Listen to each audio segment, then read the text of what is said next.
Hello, everybody. This is Claudiu Murgan, the host of the Spiritual Inspired podcast. And my guest today is coming from Australia. Her name is Jasmuheen.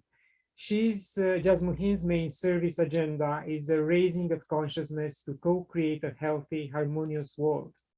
As an ambassador of peace for the Embassy of Peace, she has traveled constantly since 1994 and achieved many positive things in the world with her work with tribal cultures in Colombia, the Amazons, and also the slums in Brazil. Plus, she worked with various levels of government, including presenting her work again at the UN in Vienna in 2013. Through this time, she has been instrumental in helping to educate millions into better global resource usage via developing a stronger connection to the divine resource within, and since 1993 has been personally nourished by Prana, and for over 27 years has lived without the need to take physical food. Jasmuheen also has blended with her future life as a commander with the Intergalactic Federation of Worlds and is trained in interdimensional energy field science.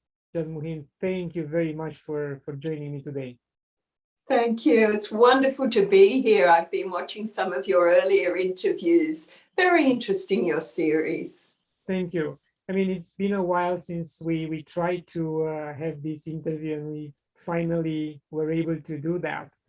And I also watched a lot of your interviews, and over the years, you've given the world an amazing metaphysical library and incredible artwork. You are a living proof that the spiritual journey you've been following had opened unknown sources of inspiration, creativity. How do you feel about all this amazing legacy?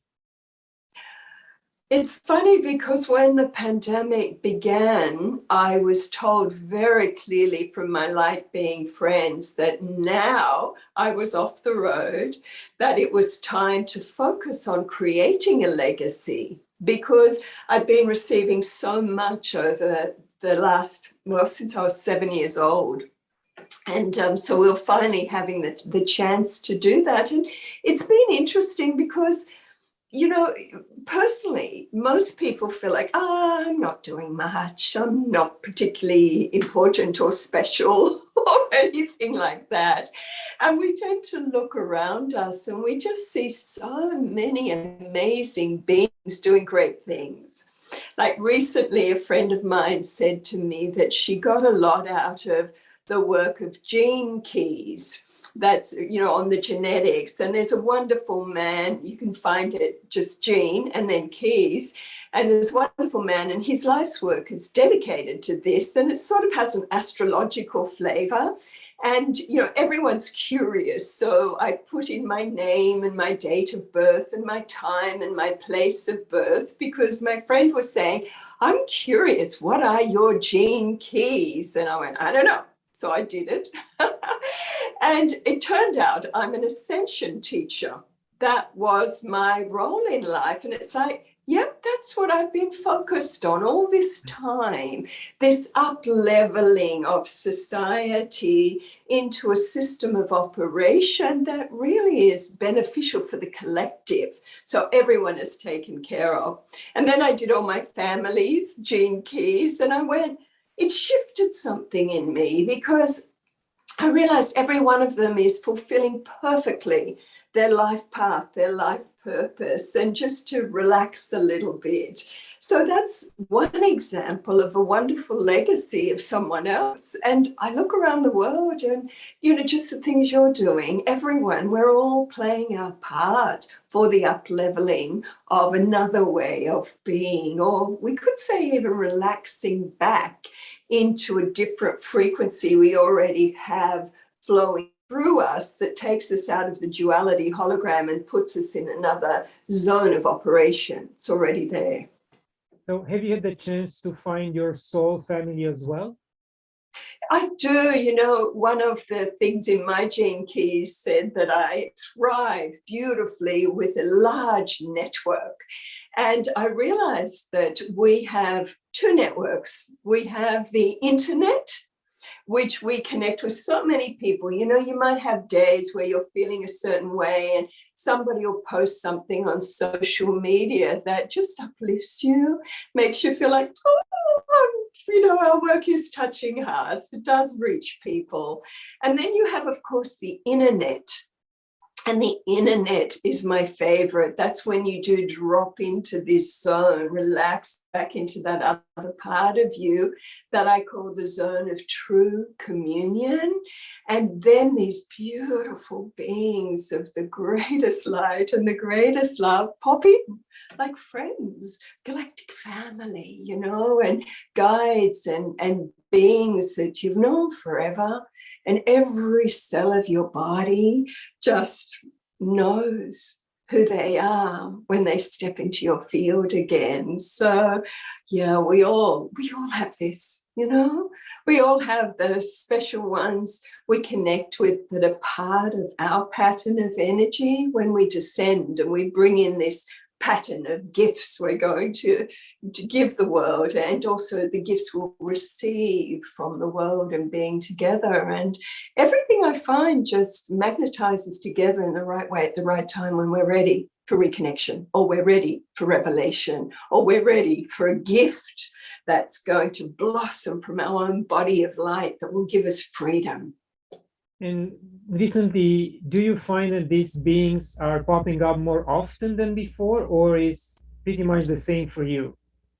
I think for many people, it's a lot more connectivity. For me, I've had these levels of connectivity in different matrices since I was very, very young. When I look back from this timeline through the past and I see how much I lived in trees when I was a child, and I didn't realize how coveted I was or held I was in the energy of St. Francis of Assisi, until I went back to Assisi and reconnected there. And I found over the years, there are these invisible presences almost always working with all of us that reveal themselves at different times in our life when we're ready. So for some people, that inner plane or high dimensional contact has really stepped up. For others, it's disappeared. And I remember asking Spirit at one point when the Ascended Master sort of faded from my field and a new matrix was coming in with the Intergalactics. And I remember saying, what's going on, guys? And they just said to me, listen, it's like university. You study, you have your mentors, you have your tutors. When you've absorbed and learned what they have to share with you, you go out in the world and you live it. They don't come with you. So now it's like you've had the tuition, go and live it. So there can be times when you're on air, there's times you're off air, there's times when these universal forces will speak to you through repetitive messages in dreams or in emails, just reminding you of something, or just in a few words somebody says. But I find it's interesting for me how you'll move into a matrix, absorb, integrate, harmonize. So that is part of you now, you know, like you are Buddha, Buddha is you, you know, on a certain level, you are Christ, Christ is you, you are your intergalactic family, you are as an essence being the isness of everything that is the foundation of everything. So everything is you, you know, but then we individualize and differentiate a little, and in these eyes, in this world, see them and us, and you're different, and no, you're not me, or, you know, all the funny things humans do. Yes, this feeling of dissociation from those close to us or from different communities just because they think a little bit different than way we think, and Yeah. or because they look a little bit different than we look. So that's not good for the overall society and humanity, because now is the time to stick together more than ever. I know, it's really quite amusing because when you do dissociate from the duality hologram, in other words, just let go of everything and go into silent stillness, and other realities reveal and open up, and you see And every single human being on earth is your own pure and perfect essence, vibrating a little differently, choosing to play a different game, choosing to play a different role. Why would we want to change that? Why would we even judge that? That's like having a Shakespearean play and saying everyone should play the same role of the leading lady. And there's no other roles allowed. And it's, my friends, intergalactic friends and the holy ones find it very amusing, the thought forms of humanity. And that is because we get so mesmerized by duality, and we're so educated in beta brainwave frequency systems that we believe in the them and us. And we don't experience anything else. And we experience all the emotions around separation and fear and power and ego and control, rather than just unhooking and just letting go, relaxing deeper, deeper, deeper into the oneness hologram and the unified fields hologram and the hologram of infinite love and higher awareness and wisdom. And then all you can feel for any human being is just infinite love. Yes, and along the same idea, do you think that we lost the capacity of loving ourselves and loving humanity overall? Yes. But I love that. That's duality. We knew what we were getting into. When we descended, we knew, like, part of one of the experiences I've had in my life is remembering my descension extension. Because the holy ones always call this little experience we're having in human form like cosmic fishing. It's like, and this little drop of who you really are on this ray of light dips into life on earth and the density where molecular structure can gather to give us form. And so we just get so caught up in what's at the end of the fishing rod, and we forget we're a line of light, and we forget the source we've descended from. And I remember reliving my whole choice of when to come in, when my parents were making mad, passionate love, having been separated for a year or two when they migrated to Australia. And I was just like, I had friends and all this vibration of joy, pure joy, just so much love. And it's like, I'm going in. And my father's spirit was like, no, I just want to have sex with your mother. I don't want another child. And I remember just laughing and saying, too late, I'm coming in, I can't wait. But then you forget that you are a drop of pure consciousness extended from this beautiful field of unconditional love, and you're just going to play. You get mesmerized by it all. You feel separate, and the game is very fascinating, but you look at what the gifts the game gives you, and the gifts the game gives you of duality, them, us, love, fear, the gifts we get are wisdom, because we suffer so deeply from forgetting. We end up in, oh my God, I don't know how to do this. Oh, help. How do you navigate life on earth? You're in your heart, you go into prayer, maybe you're coding, maybe whatever, but you're always given what you need when you need it. And then you gain wisdom from that unhooking, that feeling of separation. And then you gain virtue, and you gain patience, and you gain compassion, and you gain empathy, and you gain perseverance, and you gain the ability to really surrender and humility, where you realize the more you think you know nothing at all. And I love this kind of duality, and it serves its purpose to give us wisdom and virtues when we get over the, why is this happening to me? It's not my fault. I go, I wonder what the gift is here. I wonder what wisdom I'll gain from this challenge. I wonder what virtue I will really gain through the living deeply through this. And then when you have that attitude, you just gain the awareness quickly, and then you come back into another zone again, you know, having become richer. You know, one thing, like my light beings say to me, you have no idea the importance of the global ascension that Earth and her people are going through now, and what has stimulated it and what is lubricating it.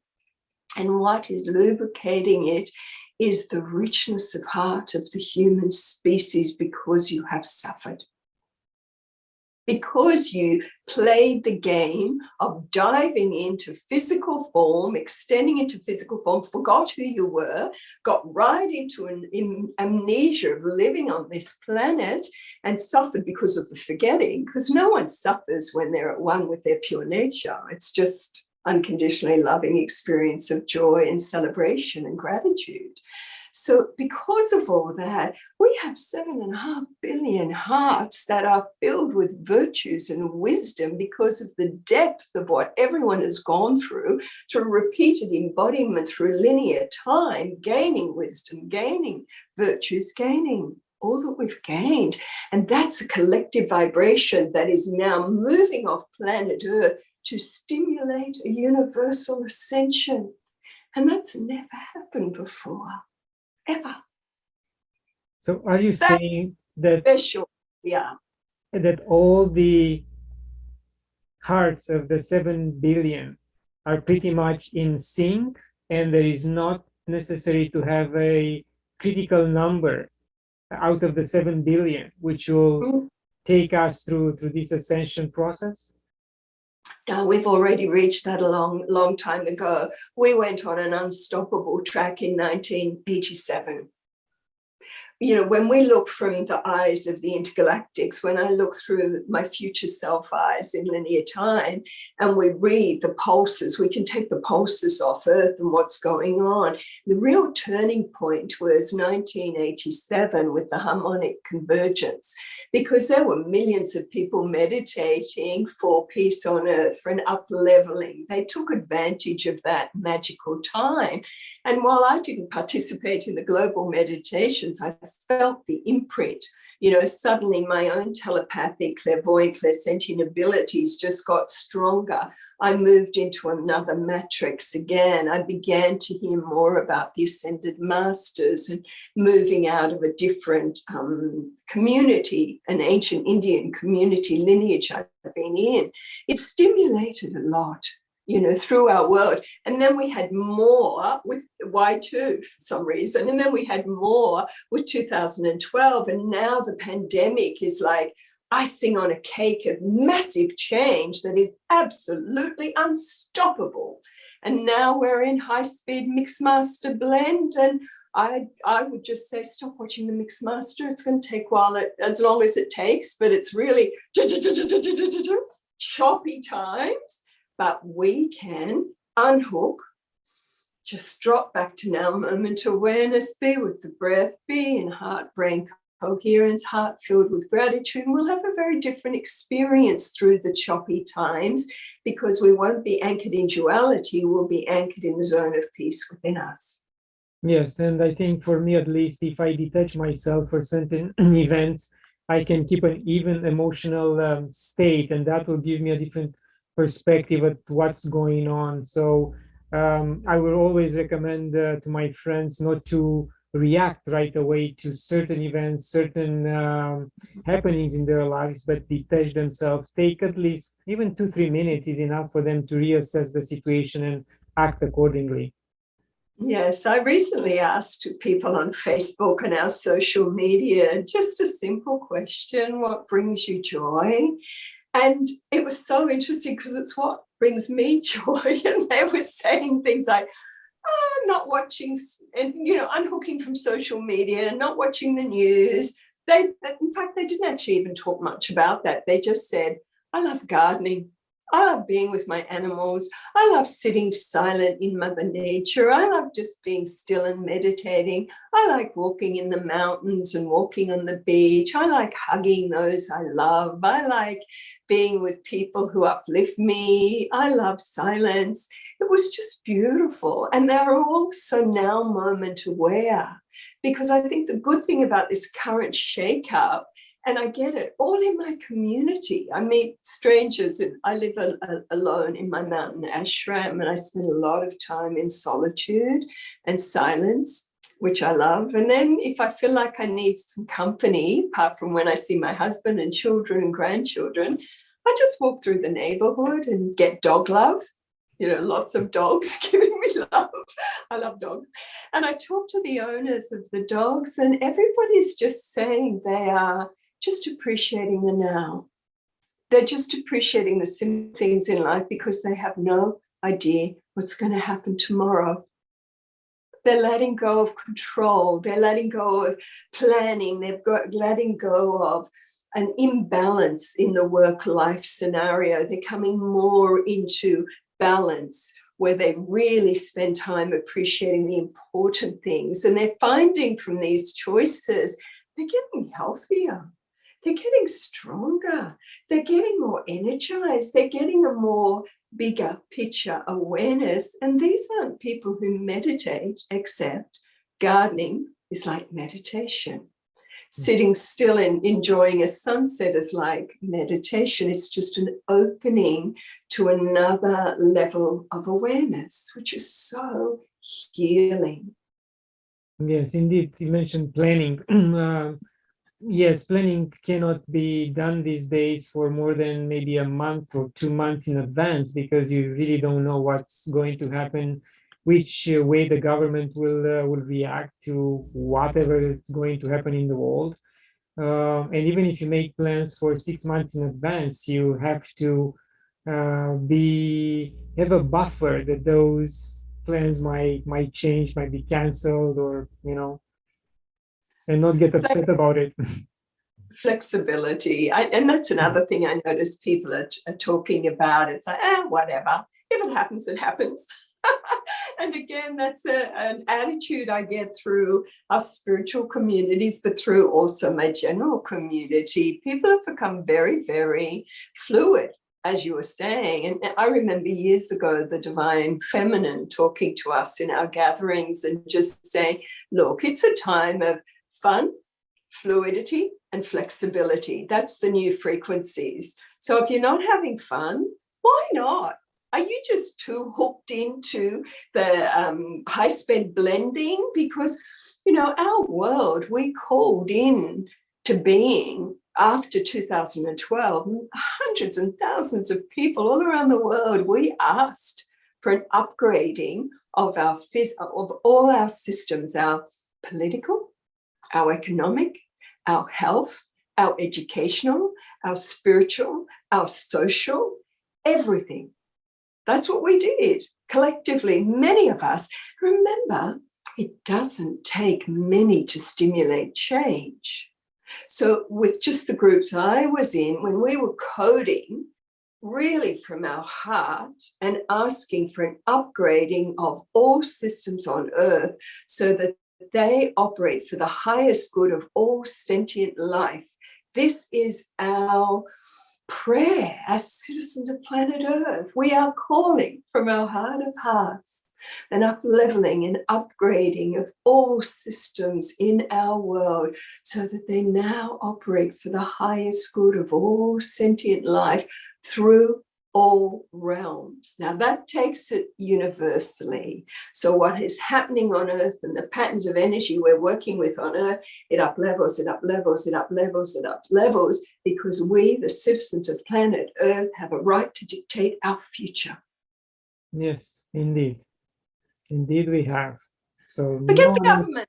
Seriously, come on. There's that book, Power versus Force, right? Yeah. And he's talking about the calibration of consciousness. He says 10 people in avatar consciousness can completely up-level our world, but we're not doing that game now. What we're doing is the game of every single human being on Earth choosing in their heart of hearts how they, as a system of operate, want to operate now, as a system of energy, want to operate now, And those who are happy because they have a lot more work to do and learning and wisdom and virtues to gain by playing in the dual natured zones will continue to do that.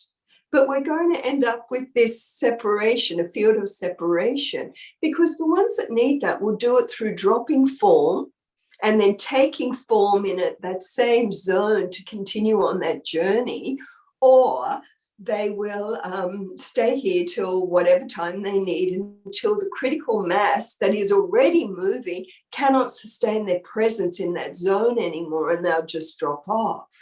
So there's some really, really interesting matrix movements, you could say, from a point of view of what I call the interdimensional energy field science. But we are on an unstoppable train.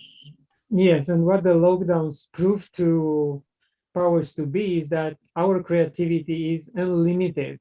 Creative people found ways to uplift their followers, to uplift each other, still create, still use certain social media channels to promote their art, promote their music. And that was beautiful. I know, I pass on music all the time. There's so many beautiful musicians, and I think that's what people love. I know a few years ago when I was traveling, people were telling me that the best workshops they loved was where they had to do nothing. They'd just come in and lie down, and some wonderful intergalactic musician would gong or tone, and they'd just be like, in the vibration, and their mind didn't have to be active. Their body would just receive the frequency impulses from, whatever fabulous instruments are being used, like the indigenous did in my country. For years we had our didgeridoo players, and when anyone was out of balance energetically, they just lie them down and they just ditch over them and recalibrate them. And then they'd be reformatted and it's like, right, strong again, let's go. And that was with no ideology and no concepts and no mental framework and no models of reality, just pure sound and pure-hearted intention. Yes, and I recently interviewed Kimba Arem. She's a famous didgeridoo player, and she created her own crystal didgeridoo. And we had a very interesting conversation, and I wanted to ask you about your relationship with the indigenous people of Australia, and if you use didgeridoo during your workshops. There was a wonderful man, The Journey, Rafael Bergenaro, and I use his music all the time, rather than having live musicians or anything like that.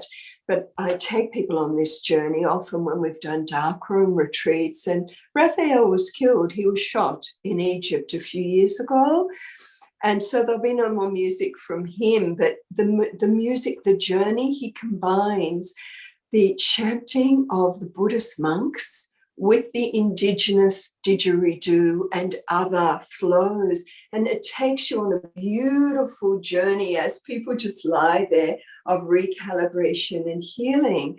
And what it does is it takes away the illusions of time, which we can all step beyond when we hit the right frequency, and people remember their lives as indigenous. I know for me, my last life was a shaman in the Lakota tribe. So I'm very strongly connected to that life.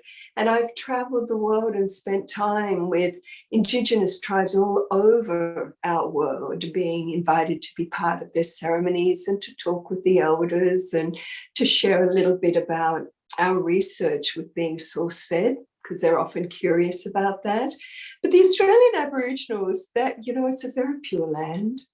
We've had 60, 70,000, 80,000, some people say, years of a frequency of a species who are at one with the land with such a pure frequency, living in absolute harmony with the land as the gatekeepers, as the caretakers of Australia. We've had a few hundred years of white civilization. Guess which frequency dominates? The whites. No way. No? No way. The power is in the land. That's So good to hear. people come into Australia and they go, whoa, I like it here. There's a richness, there's an energy. And Uluru, is a massive crystalline vortex, and its multidimensional connectivity, especially to the galactic core, is huge. So you have energy coming in through from the universal core, the galactic core, where all the Mayan elders relocated when they ascended, and they're picking up all that ascension frequency coming through the sun, coming through Uluru, coming out in a torus pattern of energy that is constantly keeping Australia in an amazing frequency, but you've got to get out of beta brainwave pattern, which is the 300 years of white civilization, and go through to the alpha plane and then into the theta zone, and then everything's available to you, because the elders here will only step into your field when you can match their frequency, which is hard to do because they're so pure and they're so vast, and they're part of the, intergalactic vortex that the Mayans are supporting, which is going through Tibet now, which has always been tuning the pyramids, which is tuning Lake Titicaca, which is tuning Mount Shasta. Like the vortices in our world that are transmitting, purifying, go there. Us to feel, us to tune, us to be charged there. And that this little duality game of patriarchal limitation of fear and separation is like a mosquito bite on an elephant. But you've got to get stabilized in the zone that truly nourishes you. And that comes from silent stillness, that comes by dropping back to pure nature, just even with the mantra, I am pure love. I am pure love. That drops you out of all the other stuff. And that pure love part of you goes, yes, you are honey. Name it and claim it and be it and anchor in me, because at your core, you are a being of the purest love. And that's your breakfast, lunch, and dinner. Beautiful. And Jasmuheen, staying on the same path, you gain international reputation by presenting to the world the living on prana approach to life. And this is presented in the lucious lifestyle program. What is the basic rule one can follow rigorously in order to achieve such feat? Look, it's really interesting because when we began, I was really literally pushed onto the global stage by the Ascended Masters, particularly as Jasmuheen. And it wasn't like, I'm a very shy person. I'd rather just live quietly in my mountain ashram. And but when I went out there and, I was just saying to people, isn't it incredible that we have this source of energy available to all of us that is so pure and so powerful, and it can take away all your hungers. So you never need to even take physical food again. And isn't it incredible? And people would go, no. They'd go, I like taking physical food. Yum, I'm French and the French love good food, or I'm, Italian. What would I be without pasta or a bit of wine, And so we changed our marketing and we said, isn't it amazing that there is this vibration that flows through the 99.9% space of every atom, pulsates in you, is in you all the time. And when it's strong, its purer levels are strong enough, you lose all human hunger, including physical. But if you want to take a bit of physical food now and then, you can, just for pleasure. And everybody went, yes, I want that.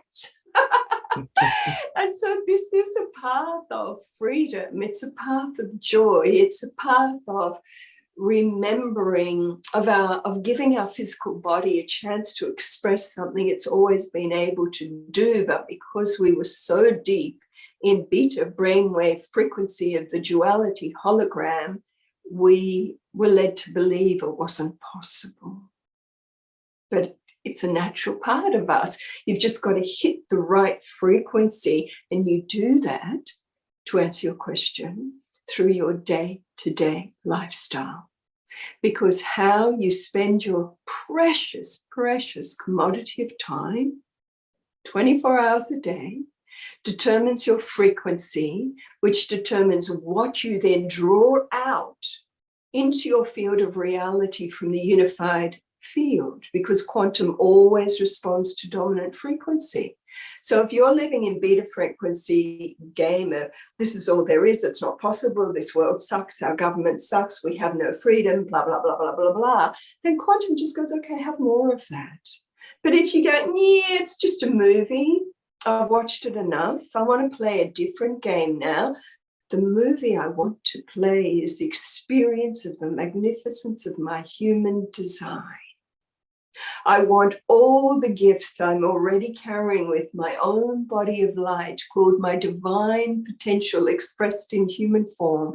I want to open and receive each gift in the right way, in the right time for me, in a way that is just filled with joy and ease and grace and is beneficial to everything, all the fields and people around me. Now lock this in and make this my truth, my experiential truth. And the whole quantum unified field goes, oh my God, there's another one who's really at that point, ready, open to experience this. And then the shifts come, but you can speed it all up because coding's not enough. Even though it has to be heartfelt, you have to match the frequency of the field that you want the gifts to blossom from. You fertilize the gifts.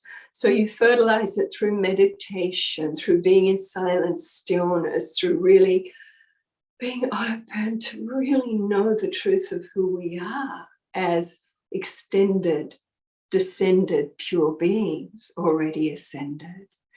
To open, to experience our ascended nature, and then to understand the power of prayer, or what I call coding or programming. And that's this heartfelt communion with this infinite benevolence that has got billions and billions of ears listening here now.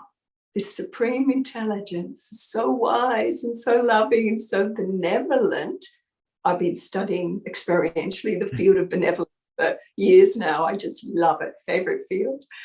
So you pray, you code, I am pure love, I am infinite, I am eternal, are the trigger codes to let that pure part of you rise. Because it's the truth of us. This little game we play of being human is just a tiny, tiny bit of the vastness of our own multidimensional nature that's there to experience.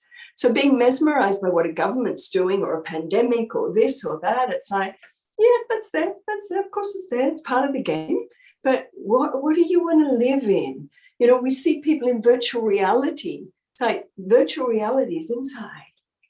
But it's not just virtual reality, it's a whole new system of operation and way of being and zone, but you've got to match it. So the next thing is the master the mind. This is the biggest, most hardest part of the lifestyle. You have to be aware of mental nourishment, because how you feed yourself mentally has a massive effect on you emotionally, which has a massive effect on you physically. You can drop your immune system by this constant indulgence in fear and dropping cortisol into your body because what you're choosing to feed yourself mentally. So we're in a point of time now where more than ever before, we have to be so aware of what we are choosing to feed ourselves mentally, because it will impact our whole reality and how we experience this high-speed blend time. And then we have lighten up the diet. Listen to your body. Just lighten it up. Go vegan. Why not? It's kind. It's kind to you. It's kind to the planet. It's good for resources, Maybe even ask yourself, is it in your blueprint to be somebody who is physically nourished by Prana, by source? Maybe you're one of them. Many benefits. And then treat your body as a temple and serve. Be kind to you. Be kind to others. Listen to sacred music. Spend time in silence in nature. Our book talks about it all. But it's like suddenly what we are asking people to do is focus on giving your time to things that are worthy of the divine you. And that means lifestyle, lifestyle, lifestyle. Honor yourself, love yourself enough to detach from the duality hologram, to just be open to the truth of who you are. Love your body enough to make it work less by a much lighter diet, more life force. Ask your body what it wants. Love your body enough to treat it like a temple. Does it want qigong? Does it want yoga? Does it want just to dance like crazy? Does it want to walk in nature or on a beach? And you spend your time doing things that allow the best you to flourish. And if all I do is focus on that, and all you do is focus on that, and we all focus on allowing the fertilization of the best you through a formula, like the lifestyle we offer, that delivers set outcome and great results, then the world takes care of itself, because we just vibrate out of the field of duality en masse, like the Mayans did when they ascended their whole civilization. So in other words, physical location doesn't matter that much in terms of sun exposure or exposure to the elements. It's just the mindset and the lifestyle, which is maybe 90-95% of what's part of the program. Yes, because we need to understand the 99.9% space that's in the atoms. That's where we feed from. So you have every frequency in that spectrum of 99.9% space. So my field of study is, tell me about the baseline. I want to go to baseline. In the higher light science, we go to baseline. Now, baseline connects with religion, weirdly, because it talks about love, wisdom, and what happens when love and wisdom get together. So baseline is the field of unexpressed potential, which is dark matter, which is unexpressed DNA, junk DNA, which is frequency in the atoms, which is pure love.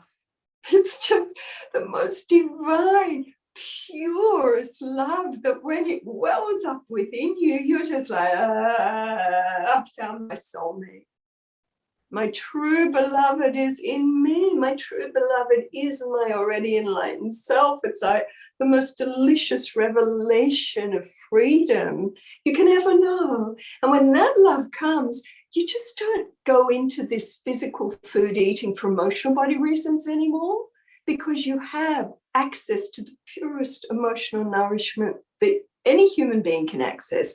So baseline first is love, and it expresses itself so divinely and very much as unconditional love. And you sit, unhook, and you open, I am pure love. And when it starts to rise and flood you, you know freedom like you've never known before. And with that comes wisdom. And when love and wisdom combine, you have the trinity of power. Now you've got people who are so powerful because they're running anchored in baseline, that as they move through this world, they transform everything around them in this world without one word. No dogma, no spiritual ideology, no mental constructs, because the problem with the quantum field is any model of reality you hold, it can only deliver that. So it's not until you let go of all agenda, absolutely surrender, let go of all models of reality, that the unified field in its infinite benevolence and love and wisdom can deliver the next thing to excite you. And that surrendering is also related to the ego part of who we are. Am I correct? Yes, because that's just a man-made construct. Look, ego is helpful in the dual-natured world, you know, but it's like at the end of the day, you know, this personality construct is, I think when I first started to talk about source feeding, it was like, there's two pools of energy. There's this pure and perfect, enlightened, ascended nature you that's surrounded by this bigger pool of energy called the human personality construct.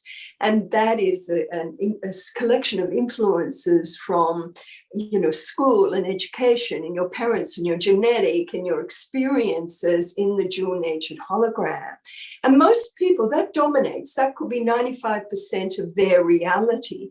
But inside is this little pure and perfect thing that gives them the gift of life, that is so unconditionally loving and wise and powerful. And it's just la, la, la, la, la. It does its thing, it's everywhere, having fun, But when the human personality construct says there must be more, I sense there's more. Can we live together on earth, in love and harmony? Can we take care of the children? Can we take care of the animals? Can we take care of each other? Can we enjoy our diversity? Can we look for the gifts we each have? Can we just focus on the things that unify us, type thing? Then this inner being goes, yep, now you're asking? Hell yeah, I'm glad you finally asked. And then it starts to develop, and maybe it leads you to yoga, or maybe it leads you to a great meditation teacher, or maybe it leads you to creative art class, or maybe it leads you to a musical system, or maybe, but it will bring you, because of its benevolence, everything you need when you're ready for it, which leads us to believe, why can't we just relax? Well, we've already been given everything. When I look back in life, and I see how everything I've ever needed, not wanted, but needed, it always came at the right time. The pandemic has come at the right time. People have lost everything to gain everything. Everyone's been affected in one way. And then the greatest gaining is to realize that freedom has got nothing to do whether we can fly or what a government says, or leave a country or enter a country. Freedom comes from the experiential knowledge of our own multidimensional nature, to know we are here in the now, but we are everywhere. And all I have to do is move my consciousness and be in the star system of Taurus or Venus higher dimension, or on a starship, or because I'm vibrating in everything everywhere. So follow the magnificence of the light that you carry, because it extends way beyond this physical form, and that's freedom. Yeah, so our spiritual form and consciousness in pretty much cannot be encapsulated or caged by the government or any social form if we want to explore other universes through the internal power we have, indeed. Well, we are that. So it's just fertilize what we want to experience. They always talk about the law of attraction, and, what you focus on, you fertilize, because people in the duality hologram, they're not taught universal law. And that's one of the things we teach at the Embassy of Peace is, look, the three main laws operating in our world now is the law of one, that we are all interconnected. So everything we are and everything we do affects the whole. So you are precious, you are important. Every one of you listening here, we are all magnificent. We're all influencing the whole. And then the question is, if you are a system of energy in the web of one influencing the whole, what do you want your field of influence to be? What is your legacy? Can you make the decision from this moment on, I exist in mutually beneficial relationship with all sentient life? So we give, we take in harmony. From this moment on, all that I am and all that I do and everything that transmits and vibrates through me nourishes all realms. Make this my experiential truth. You code yourself out of the dominant patriarchal fear-based paradigm reality into another field of play. Indeed. And you match it with your lifestyle. Yes. So focus on what you want to feed. This is so important. Now, that's just the law of one, of interconnectivity. And then you have the law of resonance, where karma's a bitch. Where like attracts like, where you send it out and you're just going to suck it back to you. Similar frequencies from the unified field, because the unified field will always match our frequencies. Now, if we want to match into purer levels of the unified field, we need to purify our frequencies or go into a zone where there is a purer vibrating us, an us that is more enlightened, more aware, more bigger picture orientated, more compassionate, more kind. And we can run in any levels because there's a million versions of us and there's a million versions of planet Earth. So where do you want to play? Who do you want to play with? And on what earth do you want to live? Yes, indeed.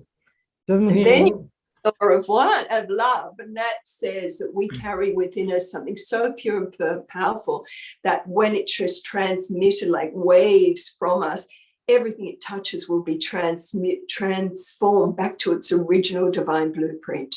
Wow, that's a law. These are three powerful laws. Imagine if we understood this and ran life on earth by these three laws. And how can someone get involved with the Embassy of Peace? We have Jasmuheen.com. Just key in my name and you'll find the links to the Embassy of Peace there. And we have a lot of online courses that the Embassy of Peace offers. Very formula, but fun, in that if you do A, B, C, D, you'll guarantee a result from D, and or whatever it is, F, I guess.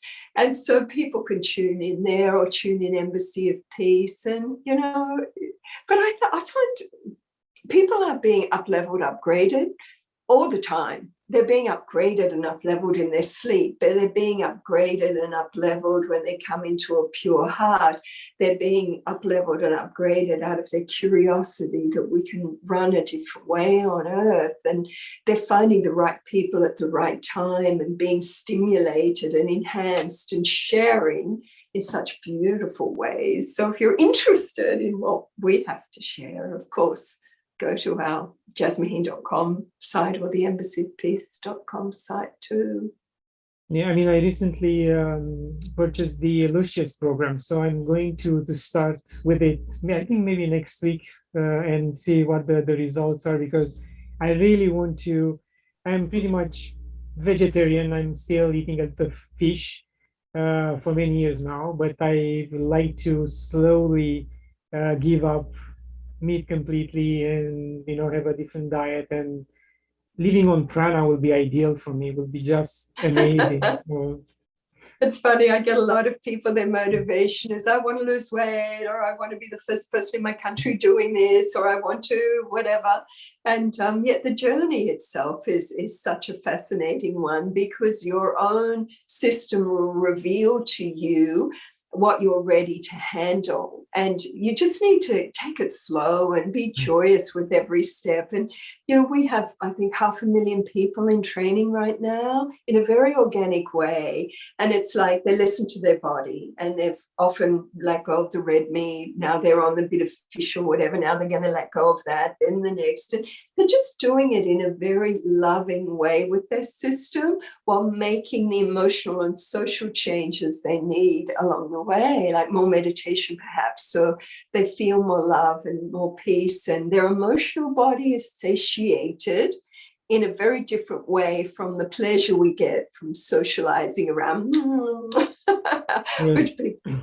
Yeah, I mean, I cannot afford to lose more weight, because otherwise I'll have to carry weight in my pocket, so the wind won't blow me away, you know. So it's funny, I was watching a video I did with Zenaida Baranova, and I put it on YouTube years ago, and she had fallen in love with the Christ. And a long story, she ended up being given clear guidance to stop taking physical food and even liquid. And yet it was funny, because as the years went by, she gained weight. And she said when she initially made the transition, she lost about 20 kilos, but then over the next few years, she gained 10 kilos back. She wasn't eating or drinking. And then the next years, she gained another 10 kilos. And she said, I just don't understand it. I'm back to my original weight. And I realized, I said to her, Zenaida, you have to let the energy flow through you. You are attracting so much love, and you have so much love for the Christed ones, that it's almost like you're damming that energy, and it's just, you know, you're puffing you up almost and feeding you with so much love. But if you can open and let the energy flow through you from your core and then just radiate through the pores of your skin, it will allow you to stabilize at the perfect weight you need to be, while you're also being a nourishing presence for those around you. But Zenaida also had to step up and go out in the world and talk about her experiences more as well, which she did. And then her weight changed again. So love is really what allows our weight to stabilize. Like, I'm bigger now than I've been in my whole life.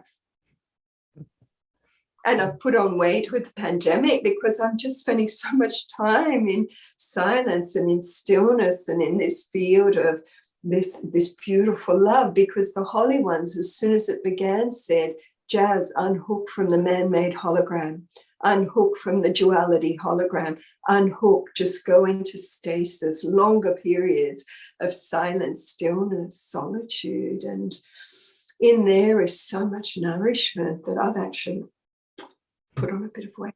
It's got nothing to do with this limited. Understood. Jasmuheen, in one of your real life stories, you mentioned Babaji, and he is part of the lineage I follow, the Self-Realization Fellowship. Have you met him multiple times? And if yes, what type of wisdom he shared with you, if possible, to share with us as well? You know, it's very interesting because somebody gave me a photo of not Harakan Babaji, but the Himalayan Babaji. And I had it for years in my wallet. I just loved it. I didn't even know who it was. And then one day somebody noticed it there and said, oh, you love Babaji. And it's like, is that who it is? Yes. Obviously, I'd had connection in another time. But, you know, with the launching of source feeding onto the global stage, this was something I never was interested in. Even though I'd read of Giri Bala and the autobiography of a yogi, I'd never equated it to me or something that interested me. And the holy ones just started to come into my field of meditation and, you know, push me onto the global stage. And one was Babaji. And so he came in those early days a number of times. One day when I'm exercising in my gym and I'm doing that weight pull down, building muscle, and he just went in my doorway, and it was like, Babaji. And he just said to me, my ashrams in Germany are ready for you. Disappeared, because my book, Pranic Nourishment, Living on Light, was actually with magic, with grace, ended up in the hands of a publisher in Germany who I didn't know was a Babaji devotee. And he had said to Babaji, I have this publishing house and I only have one book. If you want me to keep it open, give me a good book to publish. And then he got my book. And so I didn't know any of this background, but he got in contact with me, published it, and said, come and tour. Come on, come over and talk about your experiences in Germany. I'll set it all up. Guess where he took me? To all of Babaji's ashrams. So within 1 year, we had 5,000 people being nourished by prana, because as Babaji said, my ashrams in Germany are ready for you. In other words, they were close to the frequency where they could hook into this and stay hooked in, because it's a frequency match with the field, the zone that can give you all your nourishment. So Babaji was very instrumental in all of this. Babaji made sure that there be, you know, Westerners sitting on the Ganga in India reading my book, meeting yogis who would say, that looks like an interesting book, Living on Light, huh? Our yogis have done that forever. And then the guy finishing and saying, you want to read it? And then it went through India. Grace. When something is destined to be that is for the benefit of humankind, it becomes an unstoppable wave with grace and magic supporting it every step of the way. Yes, I mean, Babaji met Paramahansa Yogananda, and he told him, you're going to go to the West to propagate the yoga ideas and yoga in general, because the West needs that right now. So in the end, yes, Yogananda found his way to America. See, it's interesting because it's your key words. The West needs this. See, being nourished by Mother Nature Chi, which is different to essence Chi, it's a different potency. Mother Nature Chi started to feed the Qigong masters in China 6,000 years ago through the practice of Qigong and playing with energy and their meditation, their pure diet and their lifestyle. They all went into what the Chinese call Bigu. From there, about 2,000 years later, it made its way into India. It became recognized by the yogis in the Himalayas as a special city or practice that people could get into, but they had to be people who dedicated their time to matching the frequency of the zone of possibility, not your regular city folk who are living in the dual-natured hologram, who weren't meditating perhaps, who weren't in stillness, who were busy playing in the dual-natured world. They couldn't get in the frequency and hold the frequency. And if people there stop taking physical food, they'll die. Just that's the fact. Your body has to, your outside nourishment has to be replaced by something that is powerful enough to give you strength, vitality, health, weight, love, joy, and absolute freedom. Because source feeding is about freedom from every human hunger, physical, emotional, mental, etheric, spiritual. And that's in us. That's vibrating in us. That's baseline. It's in every single person's atom, but it's either a weak pulse or a strong pulse. So the second group of people I see are people with two circles, and the essence circle is huge because they've meditated on it, they've identified with it, they've fertilized it. They have a thin ring around them called the personality construct. Now, if you take the first one with the massive personality construct around little essence, so it's 95%, 5%, they don't take physical food, they'll die, guaranteed. But the second group who've dominated their biosystem with their own pure essence, so it's 95% of them and human construct is 5%, so they've flipped it. Whoa, complete freedom. Unbelievable. That's amazing. Thank you for sharing that. Have you had the chance to meet Mary Magdalene? And if yes, is she appalled by the misconception that church shrouded around her persona? Look, I love Magdalene. There was a book, I think, channeled by Anna St. Clair. I think that was her name. And many of the women have read it, and every cell of our bodies have gone, oh. And the first book she channeled was called Anna, Grandmother of Jesus. And forgive me if her name is wrong, St. Clair, I think. But when we read that book, we were like, oh, because we knew that Anna was from the Essene tradition, and Anna was the grandmother of Jesus, and she was around for 700-800 years, knowing that this special one would come in. And to set up the support systems of this special one came Mary Magdalene, who was from the royal bloodlines and a high priestess trained by Isis. So when we were reading what she had channeled, we already knew a lot, and we were going, yes, I knew that, yes. So the Magdalene energy is the queen. Now, did the patriarchal system like that? No. Did the patriarchal system like talking about the 12 years Jesus spent in India, or the 20 years there and all the years he had in Egypt in training with the mystery schools of Isis? No. Did they like the idea that Magdalene and Jesus were almost like energetic twin flames there to love and support each other and to represent true Tantra oneness? You know, that's a course we're developing at the Embassy of Peace, because the unification of the divine masculine and the divine feminine within you, and having the energetic support around you to manifest that in the perfect way in time, because that's the role of the Buddha Maitreya now. We had the Christ, which is pure love. The word Christ just means beings, cosmic beings, or beings from the zone of the purest love.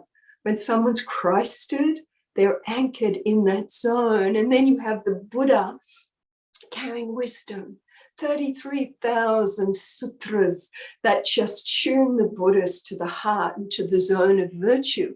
And now for the first time ever, you have the Buddha Maitreya coming in to personify true Tantra, the marriage of love and wisdom. And that's flowing through our world right now. What a perfect time. What a time to be alive. And so, yeah, that's what Magdalene and Jesus demonstrated, because Jesus wasn't Christ until he was around 30, you know, and she played such a beautiful role at that time that's not acknowledged in the usual channels. Exactly. Do you still paint? Yes, I'm about to add new layers to this one, which is a cosmic doorway. But yeah, my whole being, see, when you're source fed, you have a lot of time. You know, you put your body down to sleep, and maybe an hour later it goes, hello, I'm awake. And it's like, okay. And so you have a lot of time to play with. You're not shopping for food or cooking food or, you know, doing all of that generally. And so you get creative too. The more you relax into your multidimensional nature, one of the zones that you access is your angelic self. I haven't really talked about this in interviews before because I do a lot of podcasts, but your questions are very interesting. Thanks. But everyone has an angelic self. It's part of our multidimensional construct in the web of one. And the angelics, what have they done? They've brought in all the music. They've brought in all the poetry. They've brought in all the automatic writing. They've brought in all the painting. They've brought in all the sculpture. The Medicis said all of them were touched by the angels, Michelangelo and all of them. They were the angelics descended in form. So as any of us drop back into our angelic nature, it's like we get flooded with creativity to either paint, and it's like energy moving in and through, because I only do sacred art that represents these things. So the energy just comes in and just takes over your heart, and your whole being pulsates with it until you pick up a brush and you just let it flow. So I paint a lot with hands, and we have a sacred art course actually with the embassy piece because I love it so much. It's just so much fun because that is a multidimensional portal that's bringing in very specific frequencies into my mountain home. Yes, so why not cosmic feng shui your home, get rid of all the stuff that has no meaning and put on your walls beautiful stuff that you've painted through connecting to your own angelic nature, and it puts you in timelessness. And that's where healing happens, because you know when you fall in love, you forget to eat. When you fall in love with creativity and you start painting, you can paint 8 hours straight and you don't even think of physical food because you are in the now of timelessness, of the creative flow, of agelessness and healing. Yes, I mean, I was quite impressed with your artwork. It's just unbelievable. And that's why I wanted to ask you, because Thank you. You said that you can, I mean, the course can unlock creativity into anyone who's really passionate about following this path. And I encourage everyone to have a look at your artwork, because might unlock their own creativity without knowing, by just looking at your artwork. Part of the work we've done around the world is our sacred art retreats, but because I'm not allowed to travel at the moment, that's not happening. But I had people come back to me who make a living now out of their sacred art, because we taught them how to add the layers, because it's layering, layering, layering, and layering from your heart. Because, you know, the hand are an extension from the heart chakra, and the heart chakra is a doorway where everything can flow. And they've got a way of putting together movement with feeling and color combinations that people see and they go, wow. One girl in Sweden told me she was making so much money after doing the course to sell this art that people were just, I don't know why, it touches my soul. And that's sacred art. You see it all around the world, something that is so, and you just go into and is the frequency of the multidimensionals. Yes. All intergalactic say, when you as a human being go into the state of You are knocking on our door to say, let me in, because R is a state of awe and wonder, and our frequency in the unified realms is constantly in that state of awe and wonder at the beauty of creation. And so you match our frequency. Yes. For me, creativity went into writing up to this moment, but I would really love to try something else as well. I mean, sculpture at one point was in my mind, and I envisioned certain structures, but also painting is something I might look into. My older son is an artist, but different type of artist, focus on comic books. But Yes. for me, abstract is something I really, really enjoy. And I might try it. Everyone could do sacred art because it's just a few different methodologies to tune you to the channel and then let it flow that we guide people through. But look, they say that the future worlds the creatives will be very highly esteemed because it's the creatives that bring music to feed the soul. They bring art, they bring poetry, they bring stories.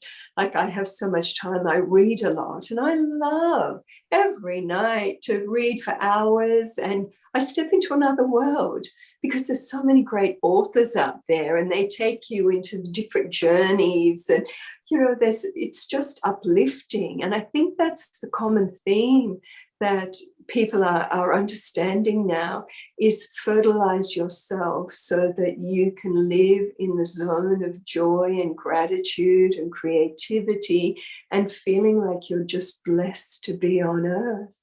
Because we're going through an amazing time, and the end result of this is just, we won't know this planet. By 2050, we're going to be going, oh, this is what we thought would happen at 2012.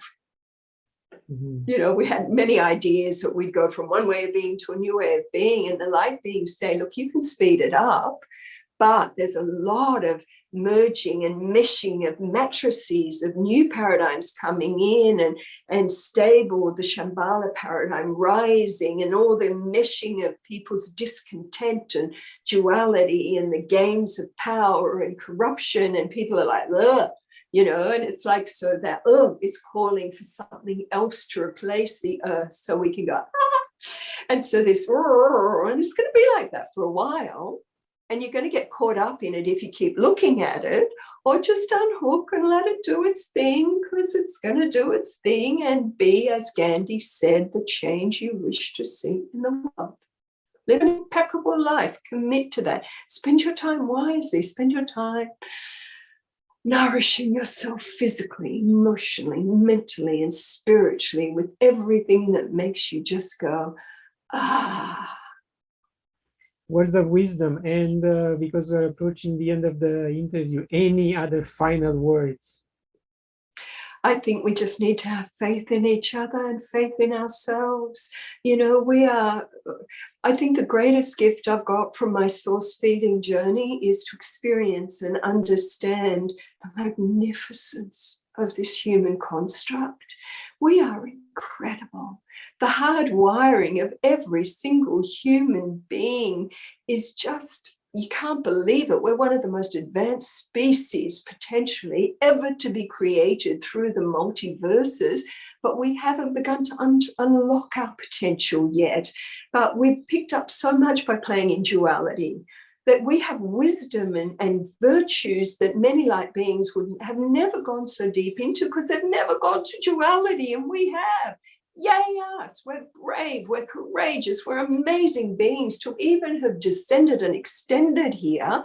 But just because we anchored in the plane of duality doesn't mean we have to stay there when you're done.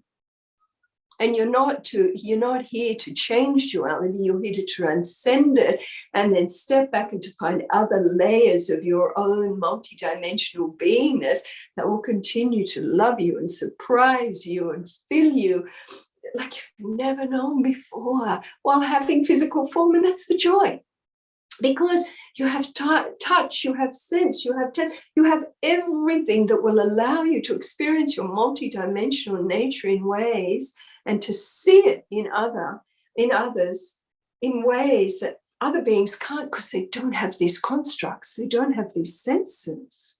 So I think we just have to flip it and start to celebrate our humanity and go, I'm ready to really experience my vast, multi-dimensional, pure essence, already enlightened, ascended self, and anchor in that zone and play with my brothers and sisters on earth in that zone, so I truly can experience separately and together with everyone that kingdom of heaven called on earth, called Pure Land by the Buddha. Because it's here now.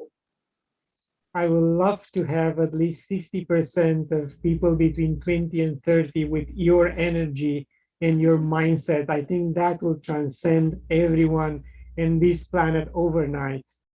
But they do. That's why there's so much unrest by the millennials, because they have extended from the unified realms and they look at Earth and go, who are you people? They don't get it, you know? And anyway, it's very interesting because they are energetically transmitting that same pattern of energy anyway, while disrupting status quo systems.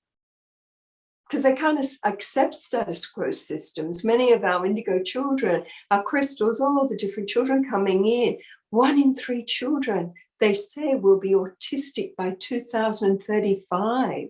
It's not a curse, it can be a gift because their light bodies are wired differently. If you look at the body of light, of wiring of many of these millennials and new ones coming in, it's not like the old guard. You know, I'm old lady now, according to some. I find that very funny because we're ageless. But our wiring is very different to the new ones, and they're doing their job. They're just doing it differently, you know. Yes. We just have to remind them, stop focusing on the craziness of the human world and come back into the zone that you're more familiar with, that you know that is part of you, that your heart is longing to, you know, have manifest on earth. Yes. Once again, thank you very much for your time. It's been an honor and pleasure because, again, I've been looking for a long time to interview and extract as much wisdom as possible for my audience. So thank you very much. Thank you. And I just wish everybody to just go into that field of unconditional love for yourself, for others, relax. Everything's unfolding perfectly, but just be very aware of how you are spending that precious commodity called time. Thank you. And for my viewers, thank you for watching, like it, share it. Get a free copy of my book when you visit my website. And until next time, love and gratitude.